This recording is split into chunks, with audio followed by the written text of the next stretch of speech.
Mm-hmm. Am I on time? I haven't clocked this one. I don't want you to rip me again.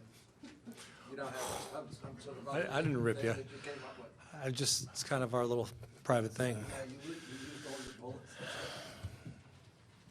I can surprise you. I got some more. Okay. Yeah. Quite a day, highlighted by a very impressive eighth inning. And some quality pitchers. I thought the at-bats that were inside of that one inning were patient, exactly what we're talking about as far as handing it off to the next guy and letting them execute. It was much needed after a couple of lean games offensively, and exactly what we needed. And I thought the pitching was fantastic. Taiwan gave us 96 pitches. Unfortunately, got a little nicked up there in his final inning. Didn't have a chance to win the game, but he handed it off to the bullpen, and they did a fine job. What's going on the bench there in that inning? Is more and more base runners, more and more things are happening? Yeah, I think there's a lot of excitement inside of the dugout. There's a lot of information that's being shared. There's a lot of good baseball conversations, and the dugout was very lively. Like I said, after a couple of really frustrating games in San Diego, it was nice to see that again. Was there some frustrating innings? You had 2 on, nobody out in 6.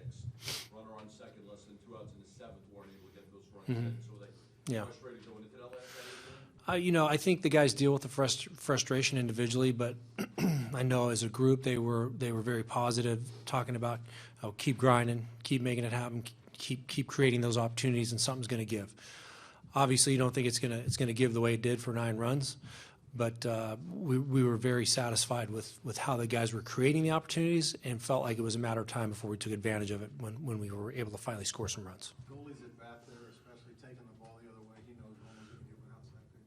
He goes with it. Well, Romo has an incredible pitch that he's done very well with, and I know that Paul has had some success off of him. So we felt like it was a very comfortable matchup, and just listening to Goldie talk in the dugout and sharing some thoughts with some of the other guys, it was nice to see him have that success and have that comfort. Well, actually have that comfort level and then have that success. How difficult of a slide on the Goldie play? How difficult of a slide is it for Descalso to play? Let me see here. You're talking about yeah.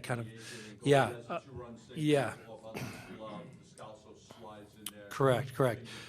Yeah, I thought it was that whole inning played out very, very well. I think that we did a lot of things inside of the inning, including some base running, and Daniel, who has probably been in that situation hundreds of times, avoids a little bit of a tag with a very creative slide, and at that point in time, runs were very valuable, and it was a key part of the game. You said before the game you're looking to see how they were going to bounce back. Is it even better because you really had to bounce back a couple times in this game? Yeah, well, I think this was a game of perseverance. I know after what just was able to say there that we had some opportunities, and it's easy to pack your tent up and just say I want to go home, but these guys kept after it. So I was really proud of that, and I think they were more along the lines of creating the opportunities, and then somebody was going to come up and take advantage of it, and the right guys did that tonight. Did you see the block? I did. It looked like he started and stopped. It looked funky to me. I wasn't sure. Sometimes umpires miss stuff like that, and I just was glad the umpire was paying attention the way we were in the dugout. I deserves to go ahead and run it. Yeah. All heck breaks loose after that. Yeah. Well, I know that it was a little bit of a distraction, I'm sure, for him on the mound, and he probably didn't rebound the way he wanted to. And give us some credit. We took advantage of the situation after that. Over the first 8 games here, is there now a feeling that you get deep into a game, you have a pretty good chance of winning a game here? Because you've been doing it pretty consistently. Yeah, I feel like this group thinks they can win any game at any time in any facility.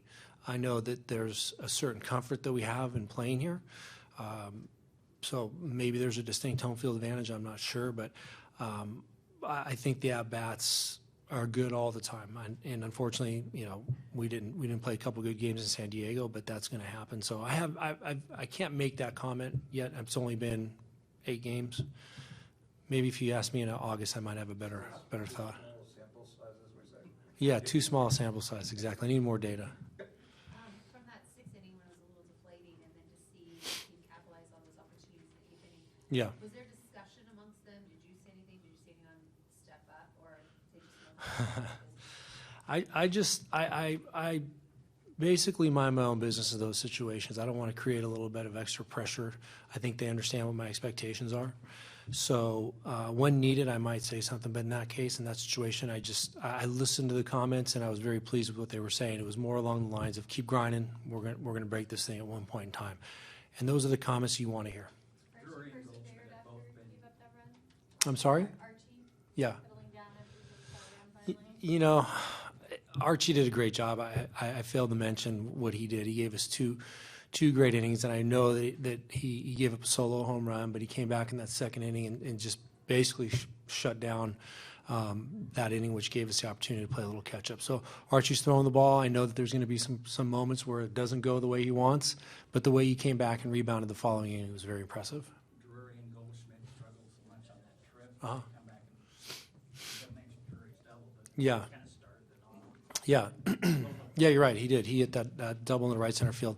I think it's more about the process and the approach for them. And, you know, they may have had a little hustle to their swing where they might not have been seeing the ball and gotten away from their approach. But they looked very comfortable tonight. They looked like there was an ease to their swing, and they were seeing the ball very, very well.